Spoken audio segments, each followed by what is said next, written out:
মানুষ যদি দুটো গালি দেয় চুপ করে থাকে, ও তার আমল নামা নিয়ে আল্লাহর সামনে দাঁড়াবে। আর কিয়ামতের মাঠে বহু নেকি ফ্রি ফ্রি পাওয়া যাবে। এটা কি জানেন? কিয়ামত অনেক নেকি বিনামূল্যে ফ্রি ফ্রি আসবে আমল নামায়। কেন আসবে বলি হাদিসটা। নবী সাল্লাল্লাহু আলাইহি ওয়াসাল্লাম বলেছেন, তোমরা কি জানো সবচেয়ে বড় মিসকিনকে, দরিদ্র মানুষকে, মিসকিনকে? সাহাবীরা বলছেন, আমরা তো মনে করি যার সম্পদ কম সেই মিসকিন। নবীজি বলছেন, না, প্রকৃত মিসকিন সে ব্যক্তি নয়। প্রকৃত মিসকিন সে ব্যক্তি যে কিয়ামতের মাঠে উঠবে উহুদ পাহাড়ের সমান নেকি নিয়ে উঠবে।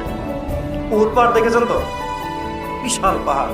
উহুদ পাহাড়ের সমান নেকি নিয়ে উঠবে। নামাজের নেকি, যাকাতের নেকি, হজের নেকি, ওমরার নেকি, বিভিন্ন নেকি। কিন্তু দেখবে সামনে বহু মানুষ দাঁড়িয়ে আছে। কেন দাঁড়িয়ে আছে? কারো কাছ থেকে টাকা নিয়েছে, টাকা শোধ করে নাই, কাউকে গালি দিয়েছে, কাউকে অন্যায়ভাবে অপবাদ দিয়েছে, কাউকে আঘাত করেছে, কারো উপর জুলুম করেছে ইত্যাদি। বিভিন্ন রকম মানুষের সাথে জড়িত পাপ ছিল, ঠিক আছে? কারো গীবত করেছে, কাউকে তহমত দিয়েছে ইত্যাদি। এখন আল্লাহ পাক বলবেন, এই ব্যক্তির নেকির যে পাহাড় আছে এখান থেকে নেকি নিয়ে ওদেরকে দিয়ে দাও। বলেন নাউজুবিল্লাহ।